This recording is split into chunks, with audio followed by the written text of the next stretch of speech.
Hello everyone, welcome to Ace Chemistry. ഇന്ന് നമ്മൾ reaction intermediate എന്ന മൊഡ്യൂൾ കണ്ടിന്യൂ ചെയ്യാണ്. ഒറ്റ ക്ലാസ് ആണ് ഇപ്പോൾ അതിൽ എടുത്തിട്ടുള്ളത്. കാർബോ കാറ്റോൺ നമ്മൾ പഠിച്ചു കഴിഞ്ഞ ക്ലാസ്സിൽ.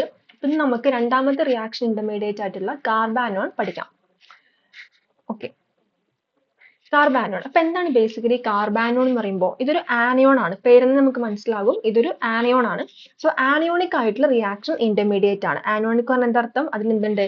ഒരു കാർബൺ ഉണ്ട്. ആ കാർബൺ എന്തുണ്ട്? നെഗറ്റീവ് ചാർജ് ഉണ്ട് അല്ലേ? കാർബോകാറ്റോൺ ഒരു കാർബണിന്റെ മുകളിൽ പോസിറ്റീവ് ചാർജ് ആയിരുന്നു. അതേപോലെ ഇവിടെ കാർബൺ ഉണ്ടായിരിക്കും. Carbon contains negative charge. Carbon bears negative charge. ഒരു കാർബൺ ആറ്റത്തിന് മുകളിൽ എന്തുണ്ടായിരിക്കും? നെഗറ്റീവ് ചാർജ് ഉണ്ടായിരിക്കും. ഓക്കെ, ഇതിന് എക്സാമ്പിൾ നമുക്ക് എന്ത് പറയാം? എക്സാമ്പിൾ ആയിട്ട് സിമ്പിൾ ആയിട്ട് മിഥൈൽ കാറ്റോൺ, മിഥൈൽ ആനിയോൺ പറയാം. Okay, methyl anion CH3 minus, പിന്നെ ഈഥൈൽ ആനിയോൺ പറയാം CH3 CH2 മൈനസ്. പിന്നെ നമുക്ക് എഴുതാം സെക്കൻഡറി ടെർഷ്യറി ഐസോപ്രോപ്പൈൽ ആയിട്ട് എഴുതാം വേണമെങ്കിൽ CH3 twice CH മൈനസ്. ഇതെന്താണ്? ഐസോപ്രോപ്പൈൽ ആണ്. ടേർട്ടി ബ്യൂട്ടൽ എഴുതാം, അല്ലയിൽ എഴുതാം. അല്ലയിൽ എങ്ങനെ എഴുതും? അല്ലയിൽ എഴുതുമ്പോൾ CH2 ഡബിൾ ബോണ്ട് നമ്മൾ കാർബോകാറ്റോൺ എഴുതി അതേ ഫോർമാറ്റ് തന്നെ എഴുതാം കേട്ടോ. മൈനസ് അല്ലയിലാണ്. ഇനി ബെൻസൈൽ ആനോൺ എഴുതാം. ബെൻസൈൽ ആനോൺ എന്ന് പറയുമ്പോൾ CCH5 ആണ് അല്ലേ? പിന്നെ CH2 മൈനസ് ടേർട്ടി ബ്യൂട്ടൽ കൂടി എഴുതിയേക്കാം. Okay, CH3 thrice C minus അല്ലേ? ഇങ്ങനെയൊക്കെയാണ് നമ്മുടെ എക്സാമ്പിൾ ആണ്. കാർബാനോൺസിന് എക്സാമ്പിൾ ആയിട്ട് പറയുന്നു. ഓക്കെ, സിമ്പിൾ അല്ല, ജസ്റ്റ് നെഗറ്റീവ് ചാർജ് കാർബണിന് മുകളിൽ വരുന്നതാണ് കാർബാനോൺ എന്ന് പറയുന്നത്. ഇനി എങ്ങനെ നമുക്ക് പ്രിപ്പയർ ചെയ്യാന്നുള്ളതാണ്. എങ്ങനെ നമുക്ക് ഉണ്ടാക്കാം? കാർബാനോൺസ് ഫോം ചെയ്യുന്ന റിയാക്ഷൻസ് നമ്മൾ കാർബോകാറ്റോൺ പോലെ അത്ര കോമൺ ആയി കണ്ടിട്ടില്ലെങ്കിലും ചില റിയാക്ഷൻസ് ഇത് ഫോം ചെയ്യുന്നുണ്ട്. ജസ്റ്റ് ഒരു എക്സാമ്പിൾ പറയുന്നുണ്ടെങ്കിൽ ഒരു ബോണ്ട് ഹെട്രോളിറ്റിക് ഫിഷൻ നടക്കുകയാണ്. അത് ഹെട്രോളിറ്റിക് ആയിട്ട് ബോണ്ട് ക്ലീവേജ് നടക്കുകയാണ്. അപ്പോൾ ആ ബോണ്ട് ക്ലീവേജ് നടക്കുമ്പോൾ ബോണ്ടിങ് ഇലക്ട്രോൺസ് കാർബൺ റീറ്റെയിൻ ചെയ്യാണ്. അതായത് കാർബൺ ആറ്റത്തിന് മുകളിൽ എക്സ്ട്രാ ആയിട്ട് ഇലക്ട്രോൺസ് വരും. അവിടെ നെഗറ്റീവ് ചാർജ് വരികയാണല്ലോ അല്ലേ? അപ്പോൾ ഒരു ഹെട്രോളിറ്റിക് ഫിഷൻ നടക്കുമ്പോൾ ഈ കാർബണിന് മുകളിൽ ബോണ്ടിങ് ഇലക്ട്രോൺസ്, ആ ബോണ്ടിൽ ഇലക്ട്രോൺസ് കാർബൺ റീറ്റെയിൻ ചെയ്ത് വെക്കുകയാണ്. അപ്പോൾ ആ സമയത്ത് ഇത് കാർബാനോൺ ആയിരിക്കും. എക്സാമ്പിളെ പറയുന്നുണ്ടെങ്കിൽ റിയാക്ഷൻ നോക്കാം. ഇത് പ്രിപ്പറേഷൻ ജസ്റ്റ് എഴുതാം കേട്ടോ. പ്രിപ്പറേഷൻ എഴുതാണേ. ഫസ്റ്റ് നമുക്ക് ഈ ഒരു റിയാക്ഷൻ, ഞാനിപ്പോൾ പറഞ്ഞ റിയാക്ഷൻ നോക്കി നോക്കാം. അതായത് നമുക്കൊരു ആൽക്കൈൻ ഉണ്ട്. ജസ്റ്റ് ഇപ്പോൾ എടുക്കുക, അസറ്റിലിനെ വിചാരിച്ചോളൂ.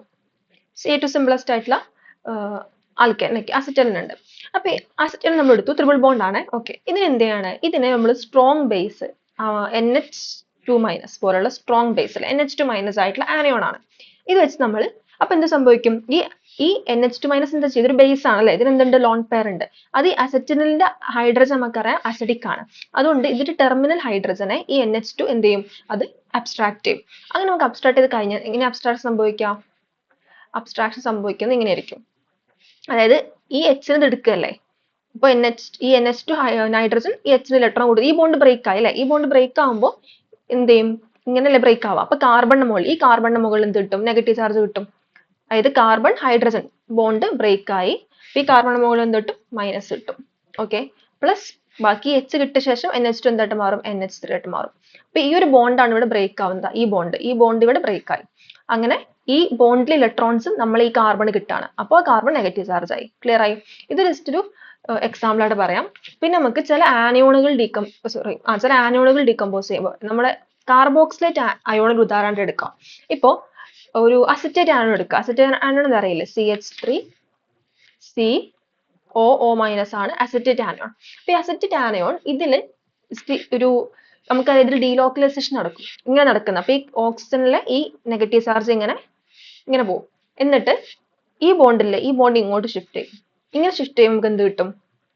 ഇങ്ങനെ ഷിഫ്റ്റ് ചെയ്ത് കഴിഞ്ഞാൽ എന്താ സംഭവിക്കുക? ഈ ബോണ്ടിൽ ഇലക്ട്രോൺസ് ഈ CH3 കാർബൺ കിട്ടാണ്. അപ്പൊ CH3 മൈനസ്, അതായത് ഇവിടെ എന്താ വെച്ചാൽ കാർബൺ ഡൈ ഓക്സൈഡ് റിമൂവ് ആയി പോവാണ്. ആ കേസാണ് പറയുന്നത് കേട്ടോ. അതായത് കാർബോക്സിലേറ്റ് അയോൺ ഡീകമ്പോസ് ചെയ്തിട്ട് അവിടെ കാർബൺ ഡൈ ഓക്സൈഡ് ലോസ് ആയി പോവാണ്. അതുകൊണ്ട് ഈ CO2 ലോസ് ആയി പോവാണെങ്കിൽ ഈ ബോണ്ട് ബ്രേക്ക് ചെയ്യണം. ഇത് ബ്രേക്ക് ആയാലേ ഇത് പോകുള്ളൂ. അപ്പൊ അതുകൊണ്ട് ഇത് ബ്രേക്ക് ചെയ്യുമ്പോൾ ഈ ബ്രേക്ക് ചെയ്ത ബോണ്ടിൽ ഇലക്ട്രോൺസ് ഈ CH3 മൈനസ് ആയിട്ട് ഈ കാർബൺ കിട്ടും. അങ്ങനെ നമുക്ക് എന്ത് കിട്ടും? ഇതൊരു കാർബാനോൺ ആണ്. ഇതെന്താണ്? മിഥൈൽ ആനിയോൺ ആണ് അല്ലേ? മിഥൈൽ കാർബാനോൺ ആണ്. ഇതിൽ കാർബൺ ഡൈ ഓക്സൈഡ് എന്തായി? റിമൂവ് ആയിപ്പോയി. ഓക്കെ, ഇതൊന്നും അങ്ങനെ ക്വസ്റ്റൻ ആയിട്ട് അങ്ങനെ പ്രിപ്പറേഷൻ ചോദിക്കില്ല. ജസ്റ്റ് മനസ്സിലാക്കാൻ വേണ്ടി നമ്മൾ റിയാക്ഷൻസിൽ കാണുന്നതാണ്, അറിയാൻ വേണ്ടി പറഞ്ഞോളൂ. നമുക്ക് പ്രധാനമായിട്ട് പഠിക്കാനുള്ള എന്താണ്? ഇതിന്റെ സ്ട്രക്ചറും പിന്നെ ഇതിന്റെ സ്റ്റെബിലിറ്റി ആണ് നമുക്ക് കാര്യമായിട്ട് പഠിക്കാനുള്ളത്. അതിൽ തന്നെ സ്റ്റെബിലിറ്റി ആയിരിക്കും ഏറ്റവും കൂടുതൽ ചോദ്യങ്ങൾ നമുക്ക് എക്സ്പെക്ട് ചെയ്യാനുള്ളത്. സോ ജസ്റ്റ് ആദ്യം നമുക്ക് എന്ത് ചെയ്യാം? സ്ട്രക്ചർ ഒന്ന് പറഞ്ഞു പോവാം. സ്ട്രക്ചർ പറയാട്ടോ. സ്ട്രക്ചർ നമ്മൾ കാർബോ കാറ്റോണിന് എന്താ പറയുന്നത്, ഹൈബ്രിഡൈസേഷൻ എന്തായിരുന്നു, sp2 ആണ്, ട്രയാങ്കിൾ അപ്ലർ എന്നൊക്കെ പറഞ്ഞു. പക്ഷെ ഇവിടുത്തെ സ്ട്രക്ചർ എന്ന് പറയുന്നത്, ഇവിടുത്തെ ഹൈബ്രിഡൈസേഷൻ, കാർബൺ ഹൈബ്രിഡൈസേഷൻ എന്ന് പറയുന്നത്, കാർബൺ എന്താണ്, sp3 ഹൈബ്രിഡൈസ്ഡ് ആണ്. ഹൈബ്രിഡൈസേഷൻ sp3 ആണ്. ഏത് കാർബൺ നെഗറ്റീവ് ചാർജ് ക്യാരി ചെയ്യുന്ന കാർബൺ അല്ലെ, നെഗറ്റീവ് കാർബൺ sp3 ഹൈബ്രിഡൈസ്ഡ് ആണ്. അപ്പൊ എന്തായിരിക്കും സ്ട്രക്ചർ, എന്തായിരിക്കും, ടെട്രാഹെഡ്രൽ ആയിരിക്കും. ടെട്രാഹെഡ്രൽ ആണ്. ഓക്കെ, ഒരു കാര്യം, ടെട്രാഹെഡ്രൽ, അതായത് ഈ sp3 ഓർബിറ്റൽസ് അറേഞ്ച് ചെയ്തിരിക്കും ടെട്രാഹെഡ്രൽ ആണ്. പക്ഷെ ഇവിടെ എന്തുണ്ട്, ലോൺ പെയർ വരുന്നുണ്ട്, അതുകൊണ്ട് നമ്മൾ കൺസിഡർ ചെയ്യണം അല്ലെ. അപ്പൊ sp3 ഓർബിറ്റലിൽ, sp3 പറയുമ്പോൾ 4 ഓർബിറ്റലാ അല്ലെ, 4 എണ്ണം, ഒരു s 3 p ഉണ്ട്. ഇതാണ് sp3 ഓർബിറ്റൽ എന്ന് പറയുന്നത്. ഓക്കെ, അപ്പൊ ഈ 3 sp3 ഓർബിറ്റൽ, ഈ 3 എന്ത് ചെയ്യുന്നു, അത് നമ്മുടെ ഹൈഡ്രജൻ അല്ലെങ്കിൽ ഏതെങ്കിലും ഗ്രൂപ്പായിട്ട്, 6 ഗ്രൂപ്പായിട്ട് ഇപ്പൊ ഇങ്ങനെ നിൽക്കുന്നത്. ഇപ്പൊ 3 ഗ്രൂപ്പ് ഉണ്ട്, മൈനസ് ഇങ്ങനെ അല്ലേ.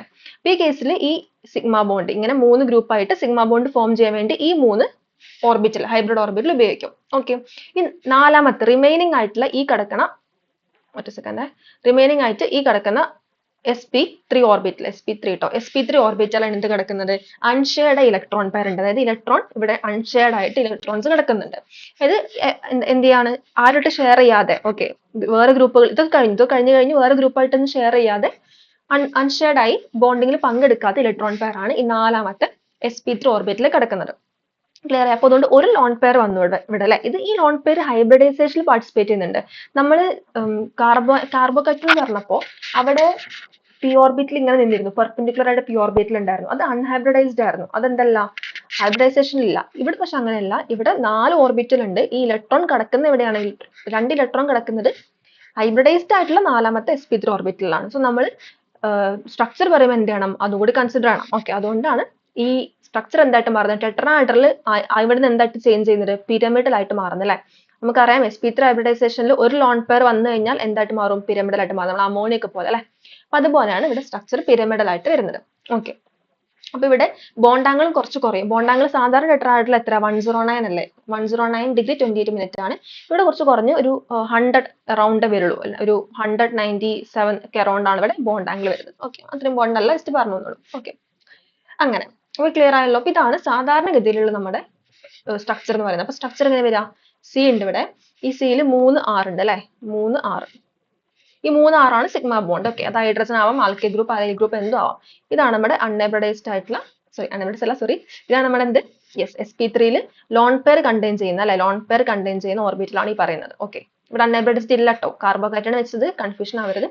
ക്ലിയർ ആയി. ഇത് C- ആണ്. ഇങ്ങനെയാണ് നമുക്ക് സ്ട്രക്ചർ പിരമിഡൽ ആയിട്ട് കിട്ടുന്നത്. ഓക്കെ, ഡൺ അല്ലേ.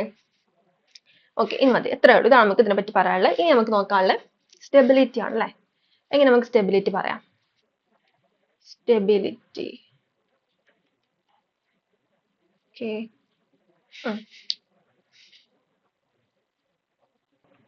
ഇവിടെ എങ്ങനെയായിരിക്കും വരിക, അതായത് കാർബാനോണ് നെഗറ്റീവ് ചാർജ് ആണ് കാർബന്റെ മുകളിലുള്ളത്. അപ്പൊ ആ നെഗറ്റീവ് ചാർജിനെ ഡിസ്പേഴ്സ് ആക്കാൻ പറ്റുന്ന ഫാക്ടേഴ്സ്, ആ നെഗറ്റീവ് ചാർജ് മാക്സിമം എന്ത് ചെയ്യണം, ആ ഒരു മോളിക്യൂൾ ഡിസ്പേഴ്സ് ആയി പോകണം. അപ്പൊ അതിനെ ഡിസ്പേഴ്സ് ആക്കാൻ പറ്റുന്ന ഫാക്ടേഴ്സ് ആയിരിക്കും ഇതിന്റെ സ്റ്റെബിലിറ്റി കൂട്ടുക. നേരെ മറിച്ച് ആ നെഗറ്റീവ് ചാർജ് ഇന്റൻസിഫൈ ചെയ്യുന്ന ഫാക്ടേഴ്സ് ഇതിന്റെ സ്റ്റെബിലിറ്റി കുറയ്ക്കും. ഇപ്പൊ നമുക്ക് ജനറലി പറയാനുണ്ടെങ്കിൽ, ഇപ്പൊ നമ്മൾ -m ഗ്രൂപ്പും -I ഗ്രൂപ്പും പിന്നെ -H, അതായത് എല്ലാം നെഗറ്റീവ് ആയിട്ടുള്ള മെസോമറിക്, ഇൻഡക്റ്റീവ്, ഹൈപ്പർ കോൺജുഗേഷൻ ഒക്കെ എന്ത് ചെയ്യുന്നത്, നമ്മുടെ ഇതിന് സ്റ്റെബിലിറ്റിനെ എന്ത് ചെയ്യുന്നത്, സ്റ്റെബിലിറ്റി കൂട്ടുന്നത്. ഇതെന്ത് ചെയ്യും, സ്റ്റെബിലിറ്റി ഇൻക്രീസ് ചെയ്യിപ്പിക്കും അല്ലെ, ബിക്കോസ് ഇലക്ട്രോൺ വിഡ്രോയിങ് ആണ്. ഓക്കെ, അങ്ങനെ വെച്ച് നോക്കുമ്പോൾ സ്റ്റെബിലിറ്റി എങ്ങനെ വരാം, ജസ്റ്റ് ഉദാഹരണം കൺസിഡർ ചെയ്യാം. ഇപ്പോ നമ്മള് 3 കാർബാനോൺ നോക്കുകയാണ്. ഓക്കെ, CH3 നാലെണ്ണം. ഇതെന്താണ്, ടേർട്ടി ബ്യൂട്ടൽ കാർബാനോൺ ആണ് അല്ലെ, ടേർട്ടി ബ്യൂട്ടൈൽ ആണ്, ടേർഷ്യറി ആണ്, ടേർഷ്യറി ആണല്ലോ.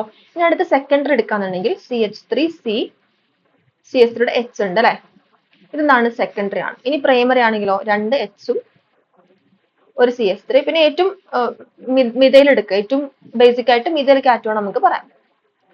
ഇങ്ങനെയൊക്കെ പറയുന്നത് രണ്ടും പ്രൈമറി ആണ്. ഈ കേസിൽ ഏതിനായിരിക്കും സ്റ്റെബിലിറ്റി കൂടുതൽ, പ്രൈമറിക്ക് ആയിരിക്കും അല്ലെ. പ്രൈമറി, സെക്കൻഡറി, ടേർഷ്യറി എന്നാണ് ഇവിടെ ഓർഡർ വരിക. അതിന്റെ റീസൺ എന്താ, അതിന്റെ റീസൺ സിമ്പിൾ ആണ്. എന്താണ്, ഈ മിഥൈൽ ഗ്രൂപ്പുകളൊക്കെ +I എഫക്ട് കാണിക്കുന്ന ഗ്രൂപ്പുകളാണ്. അപ്പൊ +I എഫക്ട് പറയുമ്പോൾ ഇലക്ട്രോൺ ഡൊണേറ്റിംഗ് ആണ്.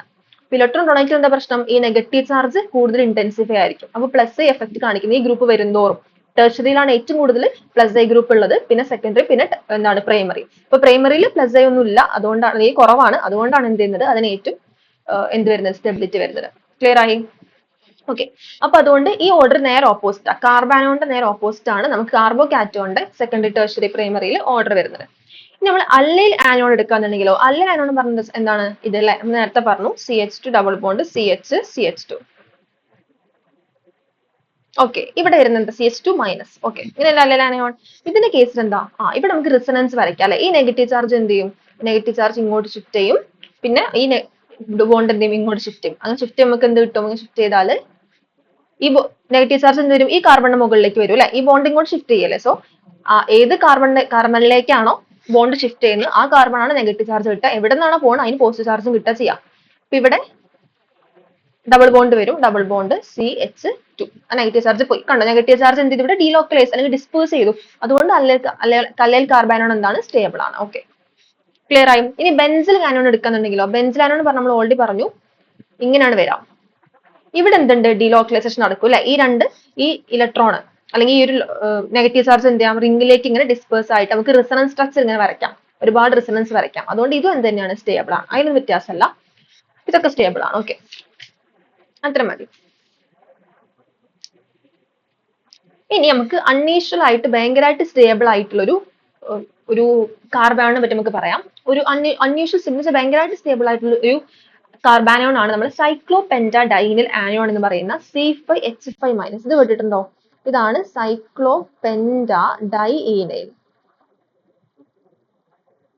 ആനിയോൺ. ഇതെന്താണ്, അൺയൂഷ്വലി സ്റ്റേബിൾ ആണ്.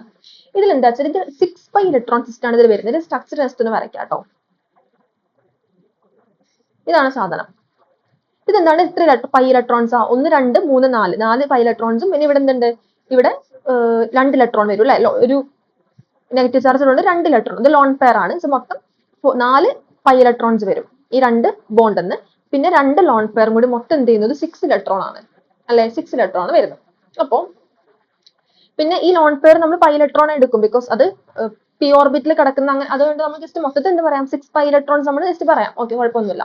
അപ്പൊ ഇതെന്താണ്, ഇവിടെ 4n+2 ഇലക്ട്രോൺസ് ആണ് അല്ലെ. 4n+2 ഇലക്ട്രോൺ അല്ലേ. 4n+2 ഇലക്ട്രോൺ നമ്മൾ അരോമാറ്റിസിറ്റി പഠിച്ചിട്ടുണ്ടാവും. ഈ 4n+2 ഇലക്ട്രോൺസ് ഉണ്ടെങ്കിൽ എന്താണത്, അരോമാറ്റിസിറ്റി ആണ്, അല്ലെങ്കിൽ അരോമാറ്റിക് ആയിരിക്കും. അപ്പൊ അരോമാറ്റിക് ആയതുകൊണ്ട് എന്താണ്, ഹൈ സ്റ്റെബിലിറ്റി ഉണ്ട്. ഹക്കൽ റൂൾസ് നമ്മൾ അരോമാറ്റിസിറ്റി പഠിക്കാം, നമുക്ക് എടുക്കാം കേട്ടോ ടോപ്പിക്. അപ്പൊ ഇനി നമുക്ക് പറയുന്ന കാര്യമാണ് അല്ലെ, 4n+2 പൈ ഇലക്ട്രോൺസ് ആണെന്നുണ്ടെങ്കിൽ അത് അരോമാറ്റിക് സിസ്റ്റം ആയിരിക്കും, ഹൈലി സ്റ്റേബിൾ ആയിരിക്കും. അപ്പൊ അത് കാരണം ഇവിടെ എന്താ സംഭവിക്കുന്നത്, ഇവിടെ ഹൈ സ്റ്റെബിലിറ്റി എന്തിനുണ്ട്, ഇതിനുണ്ട്. നമുക്ക് ഇതിന് എന്ത് ചെയ്യാം, റിസണൻസ് സ്ട്രക്ചർ വരയ്ക്കാം. ഇങ്ങനെ ബോണ്ട് എന്ത് ചെയ്യുന്നു, ഇങ്ങനെ ഷിഫ്റ്റ് ചെയ്ത് പോകും അല്ലെ. ഇവിടെ നിന്ന് ഇങ്ങനെ നമുക്ക് എന്ത് ചെയ്യാം, ഇങ്ങനെ പോയിട്ട് നമുക്ക് റിസണൻസ് കുറച്ച് സ്ട്രക്ചറുകൾ വരയ്ക്കാൻ കഴിയും. ഓക്കെ, അത്ര മതി. അപ്പൊ ഈ ഒരു പെന്റഗണൽ റിംഗ് ആണ് ഇപ്പൊ. ഈ പെന്റഗണൽ റിംഗിൽ ഈ ഇലക്ട്രോൺ, ഈ ഒരു മൈനസ് ചാർജ് എന്ത് ചെയ്യുന്നത്, ഡിസ്പേഴ്സ് ആയി പോകുന്നുണ്ട്. അങ്ങനെ ഡിസ്പേഴ്സ് ആയി പോകുന്നതുകൊണ്ടാണ് ഇവിടെ റിസണൻസ് വഴി ഇവിടെ സ്റ്റെബിലിറ്റി വരുന്ന സംഭവം. അങ്ങനെ ആനയോൺ ആണ് ഈ ആനയോൺ. അപ്പൊ ഈ ആനയോൺ സ്റ്റേബിൾ ആണെന്ന് ചോദിക്കുമ്പോൾ നമ്മൾ ഹൈ സ്റ്റെബിലിറ്റി ഉണ്ടെന്നാണ് മനസ്സിലാക്കേണ്ടത്. ക്ലിയർ ആയി? അപ്പൊ ഇത്രയാണ് ബേസിക് ആയിട്ട് നമുക്ക് കാർബാനോണിനെ കുറിച്ച് പഠിക്കാനുള്ളത്. ഞാൻ ഒറ്റൊരു കാര്യം പറയാം, ജസ്റ്റ് നമുക്കൊരു 4 കാർബാനോൺസ് എഴുതാം. ഏതൊക്കെ എഴുതണേ, CF3-, CCl3-, ഇവിടെ CBr3, CI3. ഇതിൽ നമ്മൾ ഏറ്റവും കൂടുതൽ സ്റ്റെബിലിറ്റി ഏതിനാ ചോദിച്ചു കഴിഞ്ഞാൽ, അല്ലെങ്കിൽ സ്റ്റെബിലിറ്റിന്റെ ഓർഡറിൽ നമ്മൾ ഇതിനെ അറേഞ്ച് ചെയ്യുന്ന വെച്ചാൽ ഏതിനാ സ്റ്റെബിലിറ്റി നമ്മൾ എക്സ്പെക്ട് ചെയ്യുന്നത്, ഏതിനായിരിക്കും സ്റ്റെബിലിറ്റി നമ്മൾ എക്സ്പെക്ട് ചെയ്യുന്നത് വെച്ചാൽ ഇവിടെ മാക്സിമം നമുക്ക് നെഗറ്റീവ് ചാർജ് ഡിസ്പേഴ്സ് ചെയ്യണം എന്നുള്ളതാണല്ലോ. അപ്പൊ നമ്മൾ വിചാരിക്കും ഈ നെഗറ്റീവ് ചാർജ് ഏറ്റവും നന്നായിട്ട് അട്രാക്ട് ചെയ്തായിരിക്കും ഫ്ലൂറിനായിരിക്കും, ബിക്കോസ് ഫ്ലൂറിൻ ഇലക്ട്രോണൈറ്റിറ്റി ഏറ്റവും കൂടുതലാണ്. ഇലക്ട്രോണൈറ്റിന്റെ ഓർഡർ വരുന്നത് ഫ്ലൂറിൻ, ക്ലോറിൻ, ബ്രോമിൻ, അയഡിൻ എന്നാണ്. അപ്പൊ നമ്മൾ 3 ഫ്ലൂറിൻ ഉണ്ട് ഇവിടെ. അതുകൊണ്ട് ഇതായിരിക്കും ഏറ്റവും കൂടുതൽ സ്റ്റേബിൾ എന്ന് വിചാരിക്കും. പക്ഷെ ഇവിടെ ഒരു സംഭവം എന്ന് പറയുന്നത് സൈസ് ആണ് ഇവിടെ നമ്മൾ നോക്കേണ്ടത്. സൈസ്, ഈ അറ്റാച്ച് ചെയ്തിരിക്കുന്ന ഗ്രൂപ്പിന്റെ സൈസ്, അതിന്റെ പോളറൈസബിലിറ്റി. ഓക്കെ, പോളറൈസബിലിറ്റി വാക്ക് ഓർക്കുന്നുണ്ടോ? ഇവിടെ സൈസ് കൂടുമ്പോഴാണ് പോളറൈസബിലിറ്റി കൂടുക. അപ്പൊ സ്റ്റെബിലിറ്റി ഈ സൈസ് കൂടുമ്പോഴാണ്, അല്ലെങ്കിൽ പോളറൈസബിലിറ്റി കൂടുമ്പോഴാണ് എന്ത് ചെയ്യുന്നത്, നമ്മുടെ കാർബാനോണിന്റെ ഈ നെഗറ്റീവ് അല്ലെങ്കിൽ കാർബണിന്റെ മുകളിൽ നെഗറ്റീവ് ചാർജ് കൂടുതലായി ഡിസ്പേഴ്സ് ആവുന്നത്. ഓക്കെ, അപ്പൊ സ്റ്റെബിലിറ്റി കൂടുന്നപ്പോഴാണ്, സൈസ് കൂടുമ്പോഴാണ്, അല്ലെങ്കിൽ പോളറൈസബിലിറ്റി കൂടുമ്പോഴാണ്. ഫ്ലൂറിന്റെ ഇലക്ട്രോണൈറ്റീവ് ആണെങ്കിൽ കൂടി അതിന്റെ സൈസ് ചെറുതായത് കാരണം അതിന് എന്ത് ചെയ്യാൻ പറ്റില്ല, ഈ നെഗറ്റീവ് ചാർജ് വിചാരിച്ചത്ര പോലെ വിഡ്രോ ചെയ്യാൻ കഴിയില്ല. അതുപോലെ സൈസ് ഇങ്ങനെ കൂടിക്കൊണ്ടിരിക്കുമ്പോൾ അയഡിനായിരിക്കും ഏറ്റവും കൂടുതൽ സൈസ് അയഡിൻ ആണല്ലോ. സോ ഇതിനാണ് നെഗറ്റീവ് ചാർജ് ഒന്നും കൂടി എഫക്റ്റീവ് ആയിട്ട് അതിലേക്ക് അട്രാക്ട് ചെയ്യാൻ പറ്റുക, സൈസ് കൂടുതലുള്ള കാരണം. അപ്പൊ ഇതൊരു സ്പെഷ്യൽ കേസ് ആയിട്ട് അല്ലെങ്കിൽ സ്പെഷ്യൽ ആയിട്ട് ഒന്ന് ഓർത്ത് വെക്കാം. ഇങ്ങനെ ഒരു സംഭവം ഇതിലുണ്ട്. ഓക്കെ, നമ്മൾ എക്സ്പെക്ട് ചെയ്യുന്ന പോലെ CF3 ആണ് ഇലക്ട്രോണേറ്റഡ് ഫ്ലൂറിൻ ആണെന്ന് പറഞ്ഞിട്ട് നമ്മൾ അങ്ങനെ ചെയ്യാൻ പാടില്ല കേട്ടോ. ഇത് സ്പെഷ്യൽ ആയിട്ട് എന്ത് ചെയ്യുക, ഈ സംഭവം ഒന്ന് മെയിൻ ആയിട്ട് ഒന്ന് ഓർത്ത് വെക്കാം. ഓക്കെ, ഇപ്പൊ ഇവിടെ എങ്ങനെ ഓർഡർ വരാം, ഇവിടെ ഓർഡർ വരുമ്പോൾ CF3 റേറ്റും കുറയും, ഇങ്ങനെയാണ് അല്ലെ, ഇങ്ങനെയാണ് ഈ സ്റ്റെബിലിറ്റി ഓർഡർ വരാം. ഓക്കെ, ഇതൊന്ന് സെപ്പറേറ്റ് ആയിട്ട് നോക്കി വെക്കണേ. ഓക്കെ, ഇനി അടുത്ത് നമുക്ക് സ്റ്റെബിലിറ്റി പറയാനുള്ളത് ഒറ്റ കാർബൺ വെച്ചിട്ടാണ്. ഹൈബ്രിഡൈസേഷൻ കൂടി വെച്ച് നമുക്ക് സ്റ്റെബിലിറ്റി പറയാൻ പറ്റും. ഉദാഹരണത്തിന് നമ്മൾ 3 തരത്തിലുള്ള കാർബൺ ഞാൻ എഴുതാൻ പോവാം. ഏതൊക്കെയാ? ഒന്ന് ഇത് ഏതാ, ആദ്യം എല്ലാം എഴുതട്ടെ കേട്ടോ. CR double bond CH-. Okay, പിന്നെ വരുന്നത് C, ഇവിടെ 3 R ഗ്രൂപ്പ് ഉണ്ട്, പിന്നെ CH2. നമ്മൾ നേരത്തെ ഒരു കാര്യം പറഞ്ഞില്ലേ, കാർബാനോണിന്റെ ഹൈബ്രിഡൈസേഷൻ sp3 ആണ് പറഞ്ഞത്. അത് ശരിക്കും പറഞ്ഞാൽ നമ്മൾ എന്ത് മാത്രമേ കൺസിഡർ ചെയ്തിട്ടുള്ളൂ, പ്രൈമറി കാർബാനോൺ മാത്രം എടുത്ത് നമ്മൾ ഈ ഒരു മോളിക്യൂൾ ഇതിനാണ് നമ്മൾ ഡിസ്കസ് ചെയ്തത്. അതായത് ഈ മോളിക്യൂൾ നമ്മൾ ഡിസ്കസ് ചെയ്തത് ഇതാണ് നമ്മൾ ഡിസ്കസ് ചെയ്തത്. അങ്ങനെയാണ് നമ്മൾ sp3 എന്നൊക്കെ പറഞ്ഞത്. ഈ ഇങ്ങനെ വരുമ്പോൾ, അതായത് ഈ ഡബിൾ ബോണ്ട് വരുമ്പോഴും ട്രിപ്പിൾ ബോണ്ട് വരുന്ന കേസിലൊക്കെ എന്ത് ചെയ്യും, ഹൈബ്രിഡൈസേഷൻ മാറുന്നുണ്ട് കേട്ടോ. ഇപ്പൊ ജസ്റ്റ് പറയാനാണെങ്കിൽ ഡബിൾ ബോണ്ട് വരുമ്പോൾ എങ്ങനെ വരാം, ഡബിൾ ബോണ്ട് ഹൈബ്രിഡൈസേഷൻ sp2 ആയിട്ട് മാറും. ഓക്കെ, ട്രിപ്പിൾ ബോണ്ട് ആവുമ്പോൾ sp ആയിട്ട് മാറും. ഇതൊന്ന് ഓർത്ത് വെക്കണേ. സിംഗിൾ ബോണ്ട് സാധാരണ നമ്മളെ കാർബാനോൺ ആണെന്നുണ്ടെങ്കിൽ sp3 ആയിരിക്കും. എന്നാൽ ഡബിൾ ബോണ്ട് വരുന്ന ആൽക്കിൻ വരുന്ന അല്ലെങ്കിൽ അങ്ങനത്തെ ഡബിൾ ബോണ്ട് വരുന്നതാണെങ്കിൽ അവിടെ sp2 ആയിട്ട് മാറും. നേരത്തെ പറയാൻ വിട്ടതാണ്. ട്രിപ്പിൾ ബോണ്ട് വരുമ്പോഴോ, ട്രിപ്പിൾ ബോണ്ട് വരുമ്പോൾ sp ആയിട്ട് മാറും. ഇതൊന്ന് ഓർത്ത് വെക്കണം. അപ്പൊ ഇവിടെ ഹൈബ്രിഡൈസേഷൻ ജസ്റ്റ് ഈ കാർബൺ ഹൈബ്രിഡൈസേഷൻ നോക്കുമ്പോൾ ഇത് sp ആണ്, ട്രിപ്പിൾ ബോണ്ട് കാർബൺ ആണ്. ഇതെന്താണ്, ഇവിടെ sp2 ആണ്, ഇത് sp3 ആണ്. അങ്ങനെയാണ്. ഓക്കെ, ജനറലി നമ്മൾ ജസ്റ്റ് സ്ട്രക്ചർ ഒക്കെ ചോദിക്കാറ് കൂടുതലും ഇത് വെച്ചിട്ടാണ്. ജനറലി കാർബാനോട് സ്ട്രക്ചർ ചോദിക്കാന്നുണ്ടെങ്കിൽ നമ്മൾ sp3 എന്നാ പറയേണ്ടത്. സ്ട്രക്ചറിൽ ഹൈബ്രിഡൈസേഷനും അതിന്റെ സ്ട്രക്ചർ ഒക്കെ ഫർദർ ചോദിക്കാന്നുണ്ടെങ്കിൽ sp3 പറഞ്ഞാൽ മതി. വേറൊന്നും മെൻഷൻ ചെയ്തിട്ടില്ല എന്നുണ്ടെങ്കിൽ സ്പെസിഫിക് ആയിട്ട് പറയുമ്പോൾ നമ്മൾ എന്ത് ചെയ്യണം, എന്ത് കൺസിഡർ ചെയ്യണം, ഈ പറഞ്ഞ ഈ ബോണ്ട് നമ്മൾ ഡബിൾ ബോണ്ട് ആണോ ട്രിപ്പിൾ ബോണ്ട് ആണെന്നുള്ളത് കൂടി നമ്മൾ കൺസിഡർ ചെയ്യണം. ഓക്കെ, ജസ്റ്റ് പറഞ്ഞുള്ളൂ. അപ്പൊ ഇവിടെ നമുക്ക് ഹൈബ്രിഡൈസേഷൻ മതി. അപ്പൊ ഇതിന് മൂന്നിലെയും ഹൈബ്രിഡൈസേഷൻ നമുക്ക് മനസ്സിലായി. ഇനി നമുക്ക് ഹൈബ്രിഡൈസേഷന്റെ ഒരു കാര്യം അറിയുന്നത്, ഈ എസ് ക്യാരക്ടർ കൂടുമ്പോൾ, അതായത് എസ് ക്യാരക്ടർ കൂടാൻ എന്താ അർത്ഥം, ഈ ഹൈബ്രിഡ് ഓർബിറ്റലിന്റെ എസ് ക്യാരക്ടർ കൂടുക എന്ന് പറയുമ്പോൾ ഈ ഇലക്ട്രോൺസ് എന്ത് ചെയ്യും, ന്യൂക്ലിയസിലേക്ക് കൂടുതൽ അട്രാക്ട് ആവാണ്. അങ്ങനെ അവിടെ ഒന്നുകൂടി സ്റ്റെബിലിറ്റി വരാന്ന് അർത്ഥം അല്ലെ. അതായത് ഈ ഇലക്ട്രോൺ ഇപ്പൊ നെഗറ്റീവ് ചാർജ് ഉണ്ട് ഇവിടെ അല്ലെ, അപ്പോ ഈ നെഗറ്റീവ് ചാർജ് ഒന്നുകൂടി എന്ത് ചെയ്യും, ന്യൂക്ലിയസ് അതൊന്നുകൂടി അട്രാക്ട് ചെയ്യും. മനസ്സിലായത്? എസ് ക്യാരക്ടർ കൂടുമ്പോഴാണ് എന്ത് ചെയ്യുന്നത്, ഇലക്ട്രോൺസ് ന്യൂക്ലിയസിലേക്ക് കൂടുതൽ അറ്റാച്ച് ആവുന്നതും അത് കൂടുതൽ സ്റ്റെബിലിറ്റിക്ക് കാരണമാവുകയും ചെയ്യും. ഓക്കെ, ഇവിടെ ഏറ്റവും കൂടുതൽ എസ് ക്യാരക്ടർ ഏതിലാ, sp ലാണ് അറിയാം അല്ലെ, പിന്നെ sp2 പിന്നെ sp3. സോ അങ്ങനെ നോക്കുമ്പോൾ പെർസെന്റേജ് എസ് ക്യാരക്ടർ നോക്കുമ്പോൾ എങ്ങനെയാണ്, sp greater than sp2 greater than sp3 ആണ്. അപ്പൊ സ്റ്റെബിലിറ്റി ഓർഡർ എങ്ങനെ വരിക, ഇങ്ങനെയാണ് വരിക ഓർഡർ. ക്ലിയർ ആയി? sp ഉള്ള കാർബൺ അതായിരിക്കും ഏറ്റവും കാർബാനായിരിക്കും ഏറ്റവും സ്റ്റേബിൾ. ബിക്കോസ് എസ് ക്യാരക്ടർ കൂടുമ്പോൾ എസ് എപ്പോഴും നമുക്കറിയാം, എസ് എങ്ങനെ ഇലക്ട്രോൺ വിഡ്രോയിങ് ആണ്. എസ് ക്യാരക്ടർ കൂടാൻ ഇലക്ട്രോൺ അല്ലെങ്കിൽ എന്തെങ്കിലും നെഗറ്റീവ് ചാർജ് ഉണ്ടെങ്കിൽ അതിലേക്ക് വിഡ്രോ ചെയ്യും. അപ്പൊ ഇവിടെ ഈ നെഗറ്റീവ് ചാർജ് ഒന്നും കൂടി എന്ത് ചെയ്യും, വിഡ്രോ ചെയ്യാൻ ഈ ഒരു sp ഇതിന് പറ്റും. ഓക്കെ, അല്ലെങ്കിൽ ഈ ഒരു sp ഓർബിറ്റൽ ആയതുകൊണ്ട് ആ ന്യൂക്ലിയസ് ഒന്നുകൂടി ഇലക്ട്രോൺ ഈ ഒരു നെഗറ്റീവ് ചാർജ് അട്രാക്ട് ചെയ്യും. അപ്പൊ എസ് ക്യാരക്ടർ കൂടുന്നതുകൊണ്ട് സ്റ്റെബിലിറ്റി കൂടും. അപ്പൊ ഇങ്ങനെ എന്ത് ചെയ്യാം, കമ്പയർ ചെയ്യാൻ ചോദിക്കാവുന്നതാണ്. അപ്പൊ അതും കൂടി നോക്കി വയ്ക്കാം. ഇത്രയാണ് നമുക്ക് മെയിൻ ആയിട്ട് സ്റ്റെബിലിറ്റിയിൽ പറയാനുള്ളത്. ആക്ച്വലി നമുക്ക് കാർബാനിൽ ഇത്ര ഡിസ്കസ് ചെയ്യാനുള്ളൂ. കാർബോഹൈഡ്രേറ്റ് പോലെ ഒരുപാട് അങ്ങനെ ചോദ്യങ്ങൾ ഇങ്ങനെ കണ്ടിട്ടില്ല കേട്ടോ. മിക്കവാറും സ്റ്റെബിലിറ്റി കാർബോഹൈഡ്രേറ്റ് ആണ് ചോദിക്കാറ്. എന്നാലും കാർബാനോണും എങ്ങനെയാണുള്ളൊന്ന് ബേസിക് അണ്ടർസ്റ്റാൻഡിങ് ഉണ്ടായല്ലോ, ഏതൊക്കെ ഫാക്ടേഴ്സ് ആണ് നമ്മൾ നോക്കേണ്ടതെന്നൊക്കെ അതിലാണ് നമുക്ക് ക്ലിയർ ആയെന്ന് വിചാരിക്കുന്നു. സോ ഇത്രേ ഉള്ളൂ കാർബാനോൺ. നമുക്ക് നെക്സ്റ്റ് ക്ലാസ്സിൽ എന്ത് ചെയ്യാം, ഫ്രീ റാഡിക്കൽസ് എടുക്കാം. ഓക്കെ, അപ്പൊ ക്ലാസ് യൂസ്ഫുൾ ആയി വിചാരിക്കുന്നു. Thank you.